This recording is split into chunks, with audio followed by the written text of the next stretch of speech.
Hiya! Well, today I want to talk about thought forms. Because another important thing to be more to familiarize yourself with when you're getting into the occult or anything, even as just an artist, to know thought forms is kind of important because a lot of times people just do it without even realizing. Like um little kids, when they're creating imaginary friends, if they actually carry on that imaginary friends are thought forms. It's like you think about a form and you keep thinking about it, giving it energy through your mind. You're thinking about it, so it's gathering energy, and all of a sudden it takes up a life of its own. Have you ever heard of some families? They would put set an extra spot at dinner for their kid's imaginary friend. Oh, so the example that I made that I want to show you is probably the most basic platform I can think of. There are definitely more basic ones, but Mickey Mouse. So I drew Mickey Mouse. If you forgot what he looks like, but so I say Mickey Mouse is a thought form because what if you went back in time before 1928 when Walt Disney decided to make a character of that. I don't know if it was a mouse or a rat, maybe a rabbit. No, it probably wasn't a rabbit, but he did call it Oswald the Lucky Rabbit or Oswald the Magic Rabbit in the beginning. But so the story was Walt Disney was in an outdoor church parking lot, and I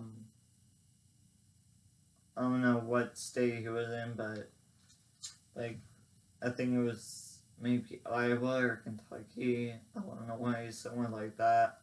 So he decided he was really bored because I guess he wasn't getting much business, or I don't know.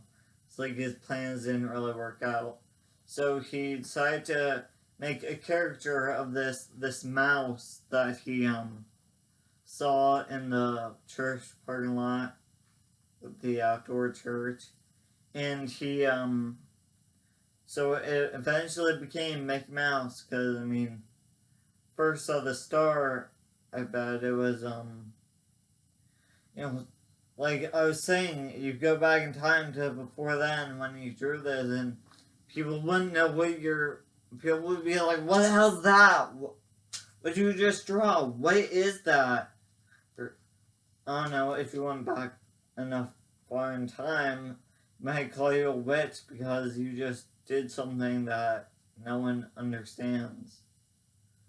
Or that no one really knows what it is, but this kind of looks like maybe Mickey is more evil twin brother, something there. His I don't know, his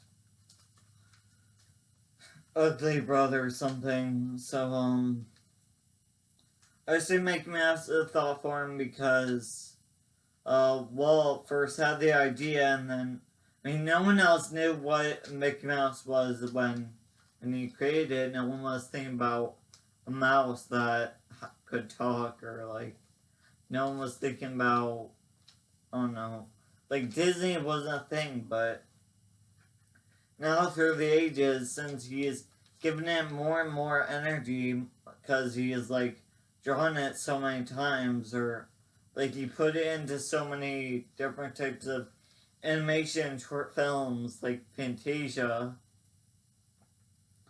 that he Mickey Mouse became a thing of its own. Like, it has a life of its own because, it can be separate from Walt Disney, but like now you just see a picture of Mickey Mouse and brings to mind a bunch of thoughts about like all of the things that Disney is, like Wizards of Waverly Place and I don't know, Disneyland, Disney World, and Donald Duck, Goofy, and Pluto, and all the other Disney things like Star Wars now.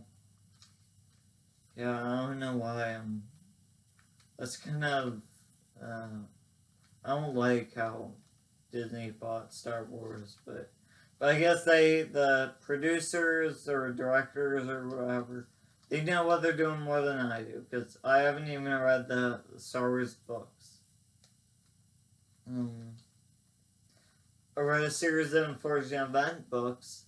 That series that was a movie with I think it came out in like 2007, I want to say 6, maybe. I don't know, but so a series of unfortunate events by Lemony Snicket was made into a movie, and that was before Netflix made it into a TV series. But the movie was only the first 3 books, and now Netflix is going to finish the series. So back to what I was saying, Mickey Mouse is a thought form because, you just, Walt Disney put his energy, his mental consciousness into this, what he perceived this mouse as, into a drawing, and all of a sudden, like, he gave it a lot of energy by doing like all that animation with it, and so now it grew and grew, and now we got the whole Disney thing. Because before Mickey, like if you said Disney to a person, no one would think twice about that. They wouldn't know what does Disney mean. No one's thinking about Disney wasn't a thing, so thought forms are something very useful. You can use them for pretty much creating anything you desire, because you put part of your soul into like another conscious being. You can pretty much, it's like creating babies without sex, but then the babies don't really have a mind of their own, or oh no, they do have a mind of their own, but they're more like robots, how they're programmed to do whatever you want them to do. Do you like my drawing, guys? Worked hard for it. Yeah, Mickey was a very, I don't know, I really like Disney after, well, I used to play one of their Disney's online games, Toontown, but then they shut it down for whatever reason, and a lot of people were angry about it because everyone liked it, and then Disney shut it down because I think they ran out of, like, they had a certain financial deal with the domain or whatever, and expired, and didn't care, so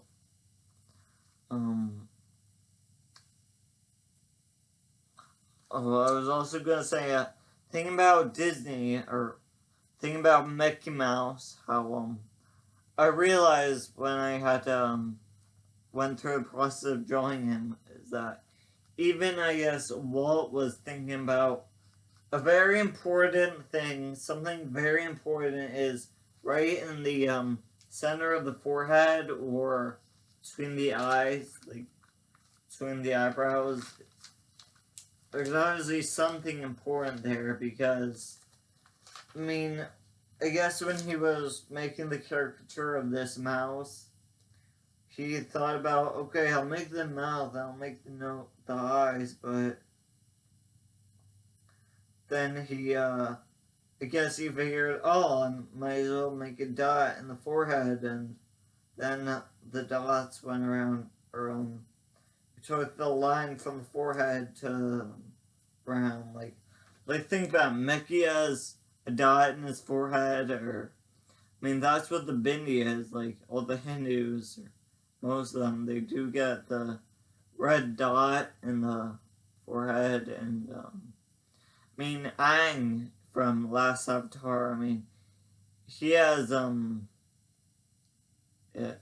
you know, the arrow pointing to this point right here, and I mean his Appa water buffalo or whatever that thing's supposed to be, his pet has an arrow pointing here too, like, and Special Head too. Like if you look up Special Head, the guy who went on America's Got Talent, and his talent was levitation, and he did do it. I mean, otherwise he wouldn't have been sent to further shows.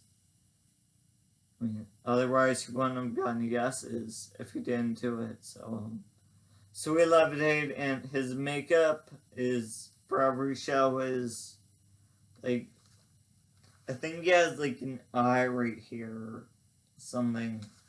I haven't watched too much of him. I